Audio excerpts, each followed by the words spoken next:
After alerting my company twice about their unlicensed software, they laid me off. So, I notified the BSA about them. The penalty was 3 times the worth of the stolen licenses. They had to lay off half their workforce to cover it. My name's Connor. I'm 31, and for 3 years, I worked as an IT systems administrator at a place I'll call Greyline Design Group. They were a mid-sized firm, about 120 employees, doing architectural renderings, industrial design, brand identity. Basically, a company that lives and dies by its software. We're talking thousands of dollars per seat, per year, for programs like AutoCAD, Adobe Creative Suite, SolidWorks. Their annual enterprise licensing bill should have been well into 6 figures. I was the only full-time IT admin. There was Pete, a good kid who handled basic help desk stuff, but I was the one responsible for everything. The network, servers, security, software deployments, basically, keeping the digital lights on. My direct boss, Laura, the operations director, was fine. She knew enough to know she didn't know IT, which honestly is the best kind of boss. She left me alone to do my job, and that's all I ever wanted. The CEO, Ray Whitfield, was a whole different story. Everyone else gets a first name, but Ray gets the full treatment because you need to understand this man. He carried himself like he was running a Fortune 500 company, but in reality, he was running a 120-person design shop that couldn't even afford its own software. Ray drove a BMW. He had a corner office with floor-to-ceiling windows. He wore custom shirts with his initials on the cuffs. He'd talk about the vision in every all-hands meeting like he was Steve Jobs. And Ray, this is the crucial part, refused to pay for software licenses. I figured this out about 4 months into the job. Honestly, it should have taken me less time. The signs were there from week 1. But when you're new and everything looks okay on the surface, you don't immediately jump to the entire software stack is stolen. You assume purchasing handled it. You assume there's a vendor agreement filed away. You assume wrong. As any IT admin would, I audited everything when I started.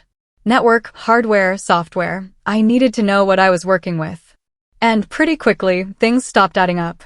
We had Adobe Creative Cloud running on 47 machines, but our license agreement covered only 12 seats.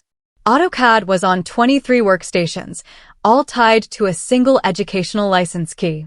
An educational copy for a commercial business. That's not just piracy, it's almost comically blatant.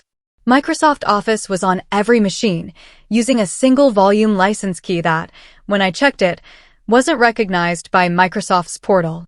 It was a cracked key someone probably downloaded from a torrent site. I documented all of it. Not because I was planning anything dramatic yet, I was just doing my job. Knowing what software is deployed and whether it's properly licensed? That's literally in the job description. I put together a spreadsheet, every software title, every machine it was on, license type, or lack thereof, serial numbers, approximate install dates. The total estimated retail value of the unlicensed software came to roughly $214,000. Over $200,000 in stolen software, however you sliced it. I brought this to Laura first. Naively, I thought the operations director would want to know the company was exposed to massive legal liability. I set up a meeting, brought my spreadsheet, and walked her through it, line by line. Her reaction? She went pale. Not in an "oh no, we need to fix this" way. More in an "oh no, you found out" way. She was quiet for a long time. Then she said, "Connor, I appreciate you bringing this to my attention. I'll raise it with Ray." I tried to impress the gravity of the situation on her. "Laura, this is serious. The BSA does audits. Fines are typically 2 to 3 times the retail value. We're looking at over $500,000 in potential penalties." She nodded, said she understood, said she'd talk to Ray. 2 weeks went by. Nothing. No new licenses. No vendor conversations. No compliance plan. Nothing. I followed up. She said, "Ray is aware of the situation. He's evaluating options." I shot back, "What options?" "The option is to buy the licenses." She just said, "Connor, I conveyed your concerns. Let's give it some time." Evaluating options. That's corporate speak for Ray heard you and doesn't care. The man was running a company on $214,000 worth of stolen software, and his response was to evaluate options. What options, Ray? The option where you pay for it, or the option where you keep stealing and hope nobody notices? In my head, I started calling him the pirate captain because that's exactly what he was. He was commanding a ship under a stolen flag, and when his own navigator said, "Hey, those are pirate colors," the captain decided he was still evaluating whether piracy was actually piracy. Spoiler alert, Ray, it is. A month after my first conversation with Laura, I tried again. This time, I didn't go through her. I sent an email directly to Ray. I CC'd Laura so she knew I was escalating. I kept it professional, laid out the facts, the number of unlicensed installations, the estimated retail value, the potential legal exposure. I even included a proposed remediation plan to bring us into compliance over 6 months, prioritizing the highest risk software. Crucially, I included a cost-benefit analysis. I showed that proper enterprise licensing would cost approximately $87,000 per year. A lot of money, sure. But the penalty for getting caught with $214,000 in pirated software would be between $400,000 and $650,000, plus legal fees, plus reputational damage, plus the very real possibility of losing clients. I showed him the math. Buying the licenses was the cheaper option by a factor of 5 or more. Ray's response came 2 days later. 4 sentences. I remember them exactly because I screenshotted that email and saved it to 3 different locations. Connor, thank you for your thorough analysis. We're committed to operating within all applicable guidelines. I have asked Laura to review our current vendor relationships and identify areas for optimization. Please continue to focus on your core IT responsibilities and let the leadership team handle procurement decisions. Translation: shut up and do your job. I knew right then that nothing was going to change. Ray had the information. He had the math. He had a clear remediation plan handed to him on a silver platter. And he chose to keep running pirated software because it saved him $87,000 a year. He was gambling. Gambling that nobody would report them, that no vendor would audit, that the BSA would never come knocking. And he was willing to bet the entire company on that gamble. That's when I started saving everything. Not aggressively. I wasn't sneaking around taking photos of servers at midnight. But methodically. Every time I deployed software, I noted it. Every time I saw a license key that didn't match our non-existent license agreement, I logged it. My audit spreadsheet was always updated. I saved copies to my personal cloud drive. Screenshots of the deployment server showing mass installations. Screenshots of the license management console showing the mismatch between installed copies and purchased licenses. File properties showing install dates. Everything timestamped, organized, and backed up in 3 places. I wasn't doing this to build a case yet. I was doing it because I'm an IT admin and this is how I operate. I document everything. When you're the one person responsible for an entire company's IT infrastructure, you either document everything or you get blamed for everything. I chose documentation. 8 months after that email to Ray, the company went through what they called a strategic restructuring. 20 people got laid off. I was one of them. To be fair, the layoffs weren't entirely pretextual. We'd lost 2 major clients, revenue was down. Layoffs were probably coming anyway. But here's what's interesting. Pete, the help desk guy who made 30% less than me and had about 1/10 of my skill set, kept his job.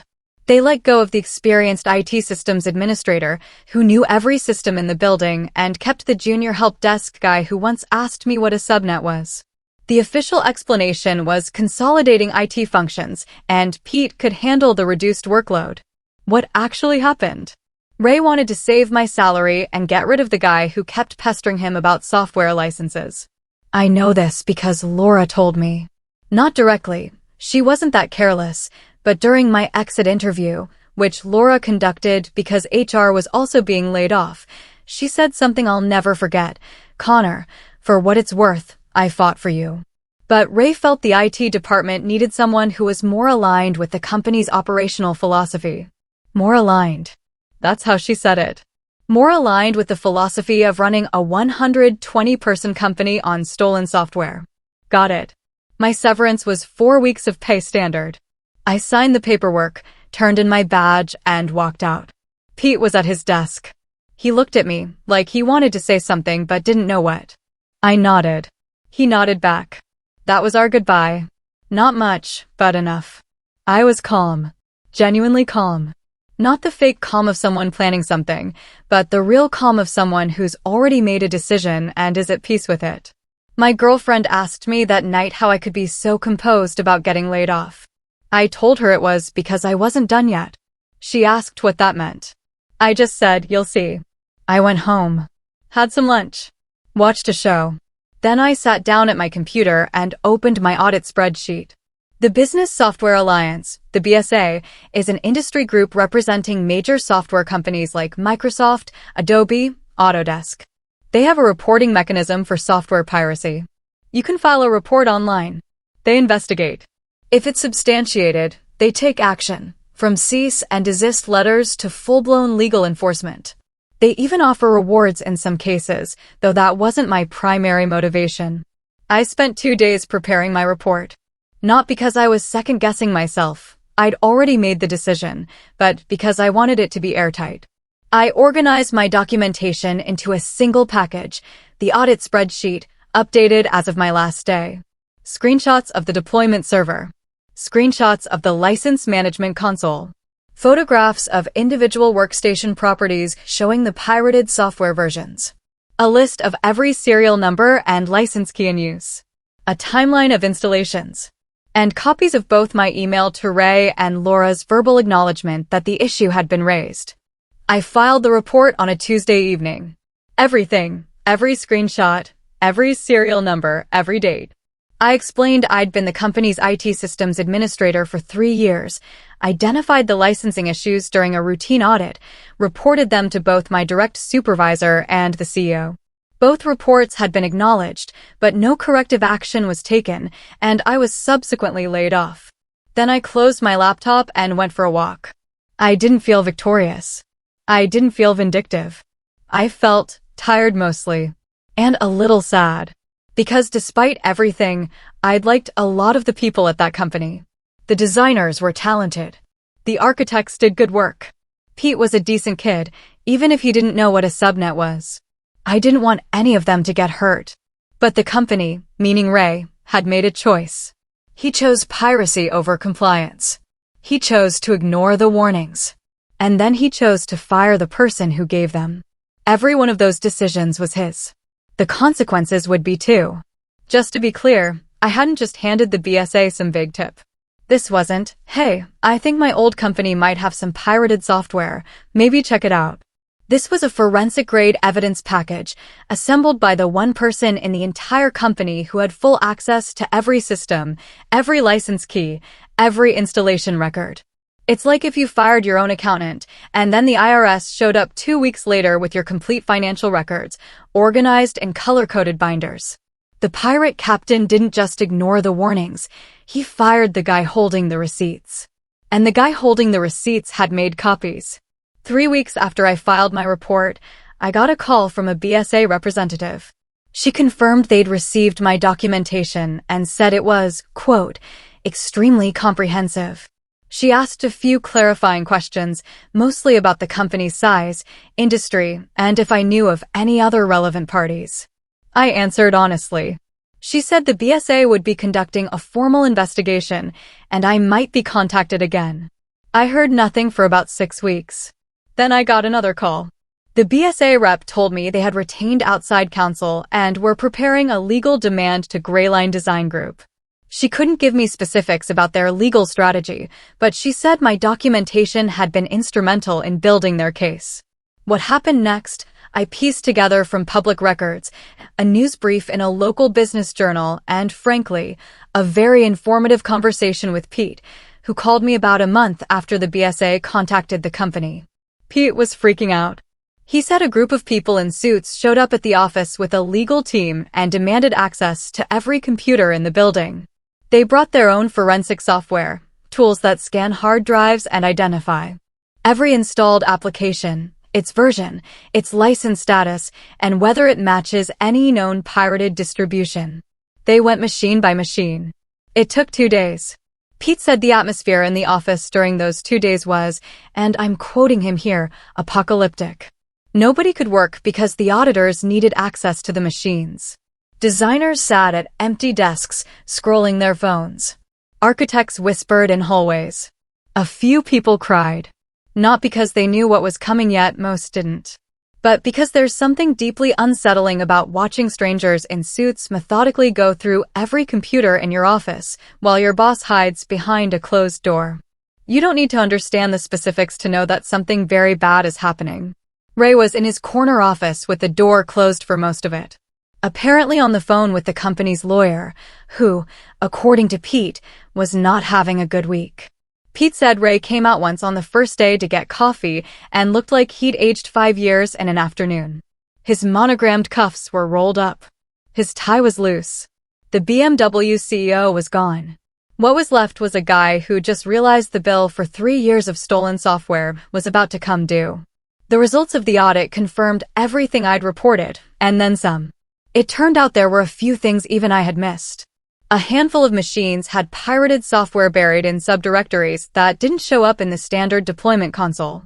The total value of unlicensed software, according to the BSA's assessment, came to approximately $227,000, a bit higher than my original estimate. Under the BSA's standard enforcement framework, penalties for willful software piracy typically range from 1 to 3 times the retail value. Willful is the key word. If a company can show the piracy was inadvertent, maybe an employee installed something unauthorized, or there was a licensing mix-up, the penalties are lower. But if the company was aware of the piracy and chose not to address it, that's willful. And the penalties go to the maximum.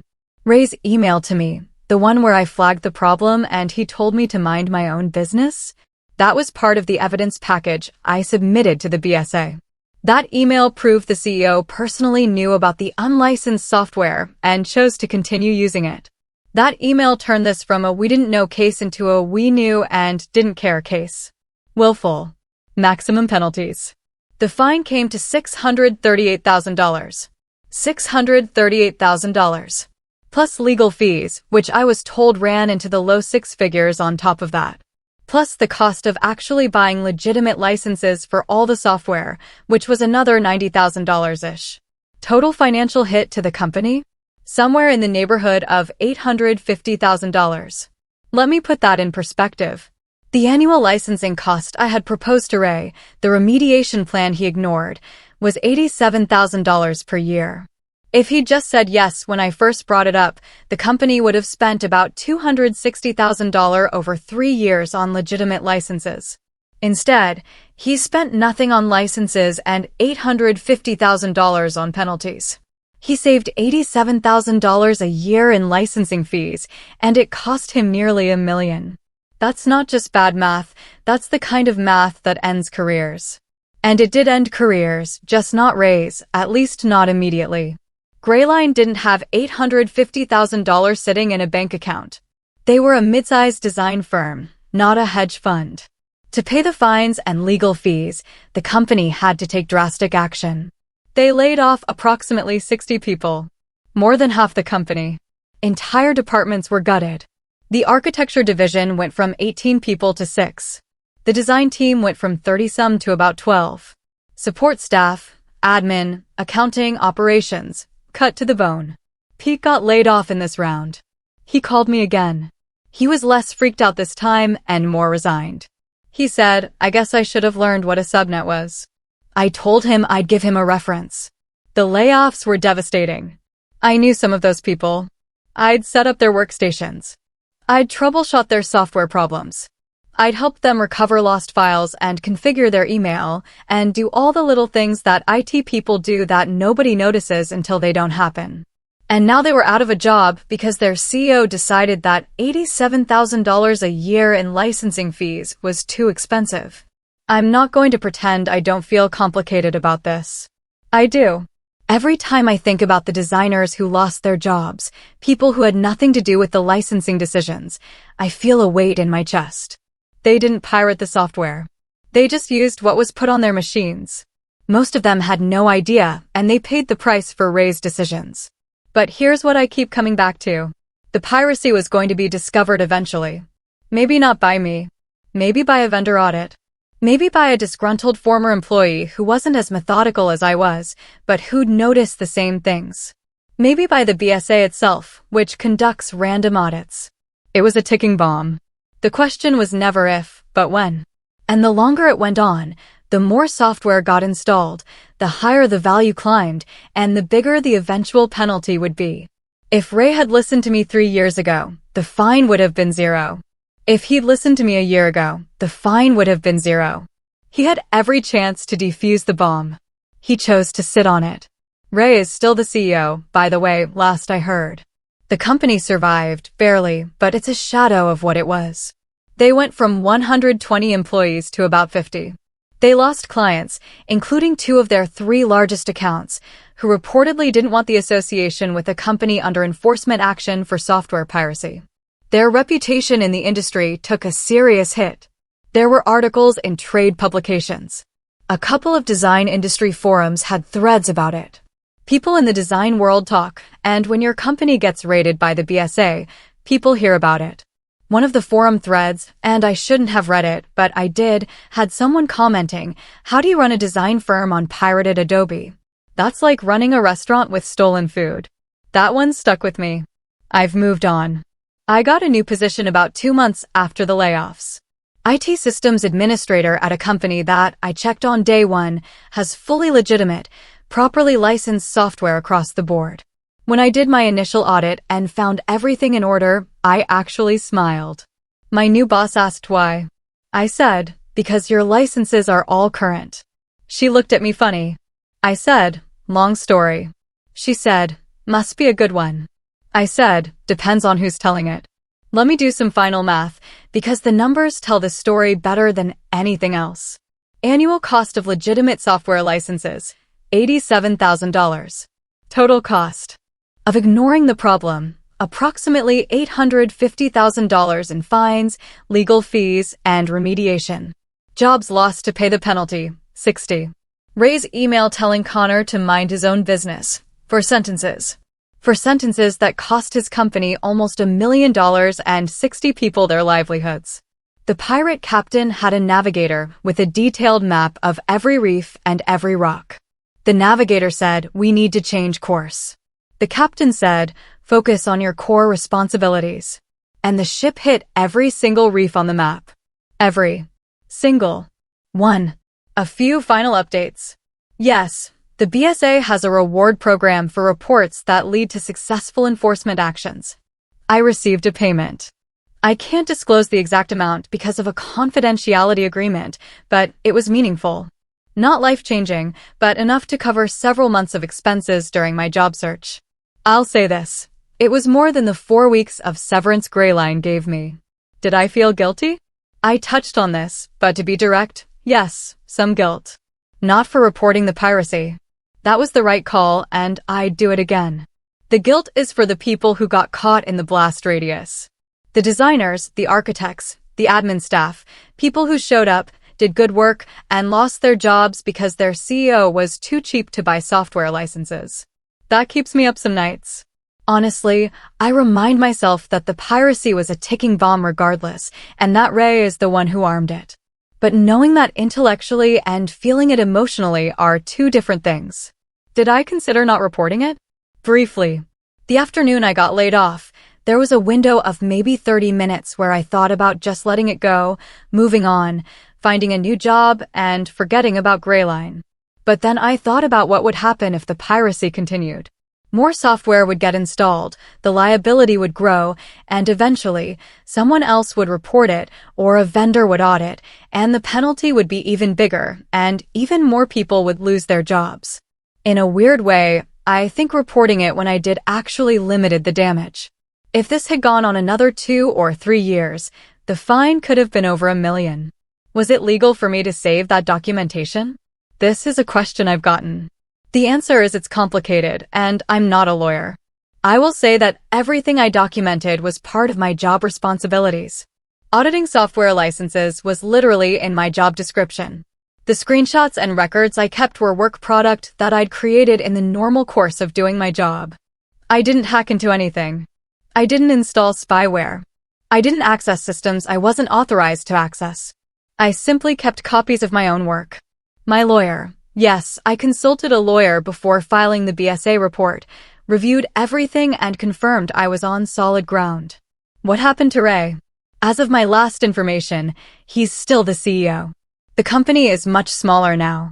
I've heard through the grapevine that the board, such as it is, Grayline is privately held, so the board is basically Ray and 2 other people, discussed removing him, but ultimately decided the disruption of a leadership change on top of everything else would be too much.